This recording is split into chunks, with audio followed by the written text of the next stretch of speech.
Hi ಎಲ್ಲರಿಗೂ ನಮಸ್ಕಾರ. ನಮ್ಮ ಚಾನಲ್ಗೆ ಸ್ವಾಗತ. ಈ ವಿಡಿಯೋದಲ್ಲಿ ನಾನು ಒಣ ಇದಕ್ಕವರೆ ಬೇಳೆ ಸಾರು ಯಾವ ರೀತಿ ಮಾಡೋದು ಅಂತ ತೋರಿಸ್ಕೊಡ್ತಾ ಇದ್ದೀನಿ.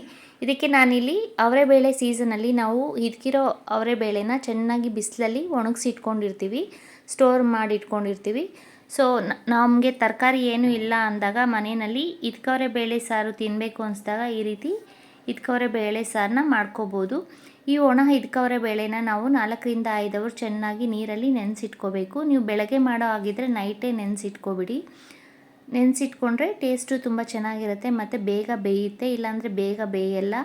ಸೊ ಅದಕ್ಕೆ ಈಗ ನಾನು ಇದಕ್ಕವರೆ ಬೇಳೆನ ಚೆನ್ನಾಗಿ ತೊಳೆದು ಕುಕ್ಕರ್ಗೆ ಹಾಕ್ಕೊಂಡಿದ್ದೀನಿ. ನೀವು ಕುಕ್ಕರಲ್ಲಾದರೂ ಬೇಯಿಸ್ಕೋಬೋದು, ಇಲ್ಲಾಂದರೆ ಪಾತ್ರೆಯಲ್ಲಿ ಹಾಗೇನೂ ಸಹ ಬೇಯಿಸ್ಕೋಬೋದು.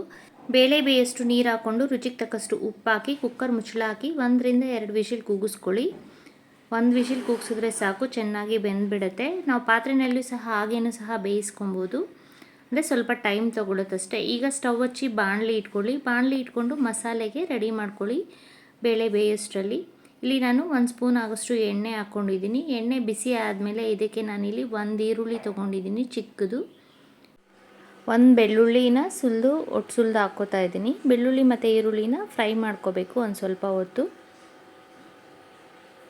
ನಾವು ಫ್ರೈ ಮಾಡ್ಕೊಳ್ಳುವಾಗ ಉರಿನ ಮೀಡಿಯಮ್ ಉರಿನಲ್ಲಿ ಇಟ್ಕೋಬೇಕು, ಜೋರಾಗಿ ಇಟ್ಕೊಂಡ್ರೆ ಬೇಗ ಸೀದೋಗ್ಬಿಡುತ್ತೆ. ಇದಕ್ಕೆ ಈಗ ನಾನಿಲ್ಲಿ 4ರಿಂದ 5 ಕಾಳಷ್ಟು ಮೆಣಸು ಹಾಕ್ಕೋತಾ ಇದ್ದೀನಿ. ನೀವು ಬೇಕಾದ್ರೆ ಒಂದು ಸ್ವಲ್ಪ ಮೆಣಸನ್ನು ಜಾಸ್ತಿನೂ ಸಹ ಹಾಕ್ಕೋಬೋದು.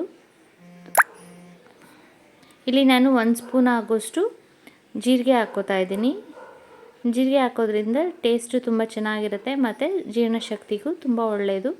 ಮೆಂತ್ಯನ ಒಂದು 7ರಿಂದ 8 ಕಾಳಷ್ಟು ಮೆಂತ್ಯ ಹಾಕ್ಕೋತಾ ಇದ್ದೀನಿ. ಮೆಂತ್ಯ ಹಾಕ್ಕೊಂಡಾದ್ಮೇಲೆ ಇಲ್ಲಿ ನಾನು ಒಂದು 7ರಿಂದ 8 ಒಣಮೆಣಸಿನ್ಕಾಯಿ ಹಾಕ್ಕೋತಾ ಇದ್ದೀನಿ.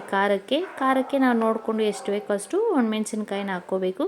ಬೇಕಾದರೆ ನೀವು ಬರೀ ಖಾರದ ಪುಡಿನೂ ಸಹ ಇಟ್ಕೋಬೋದು ಇದಕ್ಕೆ ಮಸಾಲೆಗೆ. ಈಗ ನಾನಿಲ್ಲಿ ಎಲ್ಲನೂ ಒಂದು ಸ್ವಲ್ಪ ಹೊತ್ತು ಫ್ರೈ ಮಾಡಾದಮೇಲೆ ಕೊತ್ತಂಬರಿ ಸೊಪ್ಪು ಹಾಕ್ಕೋತಾ ಇದ್ದೀನಿ, 1 ಹಿಡಿ ಆಗೋಷ್ಟು, ಮತ್ತು 1 ಇಂಚಷ್ಟು ಶುಂಠಿ ಹಾಕ್ಕೋತಾ ಇದ್ದೀನಿ. ಎಲ್ಲನೂ ಫ್ರೈ ಮಾಡ್ಕೊಳ್ಳಿ. ಫ್ರೈ ಮಾಡಿಕೊಂಡು ಸ್ವಲ್ಪ ಹೊತ್ತು ಆರಕ್ಕೆ ಇಟ್ಕೊಳ್ಳಿ.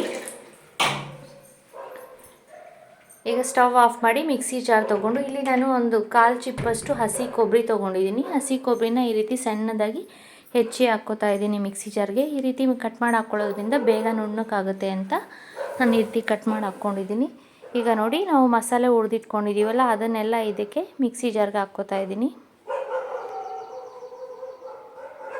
ಈ ರೀತಿ ಮಿಕ್ಸಿ ಜಾರ್ಗೆ ಹಾಕ್ಕೊಂಡಾದ್ಮೇಲೆ ಇಲ್ಲಿ ನಾನು ಒಂದು 2ರಿಂದ 3 ಸ್ಪೂನ್ ಆಗೋಷ್ಟು ಈ ಸ್ಪೂನಲ್ಲಿ ಧನಿಯಾ ಪುಡಿ ಹಾಕ್ಕೋತಾ ಇದ್ದೀನಿ. ನೀವು ಬೇಕಾದ್ರೆ 1 ಟೇಬಲ್ ಸ್ಪೂನಷ್ಟು ಧನಿಯಾ ಪುಡಿ ಹಾಕ್ಕೋಬೋದು.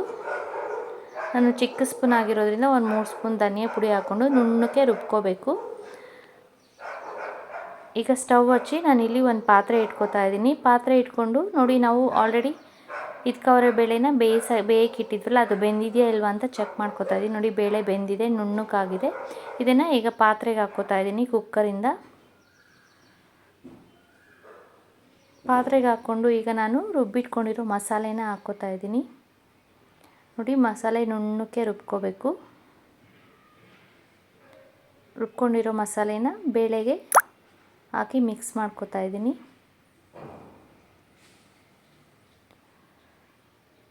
ಮಿಕ್ಸ್ ಮಾಡ್ಕೊಂಡಾದ್ಮೇಲೆ ಈಗ ಉಳಿದಿರೋ ಮಸಾಲೆ ಇರುತ್ತಲ್ಲ ಮಿಕ್ಸಿ ಜಾರಲ್ಲಿ, ಅದಕ್ಕೆ ಒಂದು ಸ್ವಲ್ಪ ನೀರು ಹಾಕಿ ಮಿಕ್ಸಿ ಜಾರನ್ನ ತೊಳೆದು ನೀರನ್ನ ಹಾಕ್ಕೋತಾ ಇದ್ದೀನಿ. ಈಗ ಪಾತ್ರೆಗೆ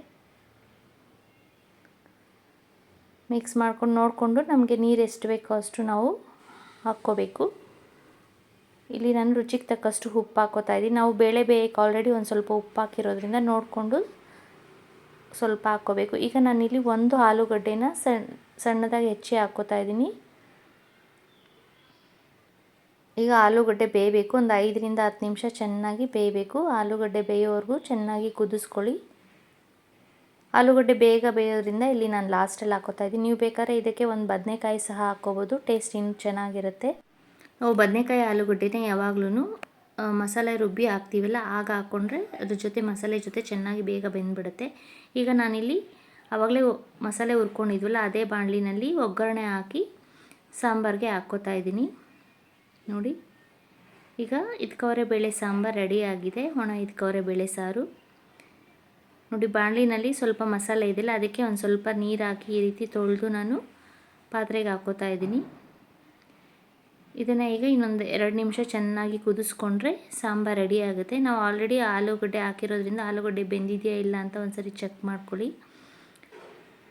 ಇನ್ನು ಸ್ವಲ್ಪ ಬೇಯಬೇಕು. ಸೊ ಅದಕ್ಕೆ ನಾನಿಲ್ಲಿ ಇನ್ನೊಂದು 2-3 ನಿಮಿಷ ಚೆನ್ನಾಗಿ ಬೇಯಿಸ್ಕೊತೀನಿ. ನೋಡಿ ಈಗ ಆಲೂಗಡ್ಡೆ ಬೆಂದಿದೆ. ನಾನು ಪ್ಲೇಟ್ ಮುಚ್ಚಿ ಚೆನ್ನಾಗಿ ಇನ್ನೊಂದು 2-3 ನಿಮಿಷ ಕುದಿಸ್ಕೊಂಡಿದ್ದೀನಿ. ನೋಡಿ ಈಗ ಆಲೂಗಡ್ಡೆ ಬೆಂದಿದೆ. ಈಗ ಒಣ ಹಿದ್ಕವರೆ ಬೇಳೆ ಸಾಂಬಾರು ರೆಡಿಯಾಗಿದೆ. ಸ್ಟವ್ ಆಫ್ ಮಾಡಿಕೊಂಡು ಇದನ್ನು ಮುದ್ದೆಗೆ, ಅನ್ನಕ್ಕೆ, ನಾವು ಚಪಾತಿಗೂ ಸಹ ತಿನ್ಬೋದು. ತುಂಬ ಚೆನ್ನಾಗಿರುತ್ತೆ. ಸೊ ನಾನು ಮಾಡೋ ವಿಡಿಯೋಸ್ ನಿಮ್ಗೆ ಇಷ್ಟ ಆದರೆ ಪ್ಲೀಸ್ ಲೈಕ್, ಶೇರ್ ಮತ್ತು ಸಬ್ಸ್ಕ್ರೈಬ್ ಮಾಡಿ. ಇನ್ನಷ್ಟು ವೀಡಿಯೋಸ್ಗೋಸ್ಕರ ನಮ್ಮ ಚಾನಲ್ನ ವಿಸಿಟ್ ಮಾಡಿ. Thank you.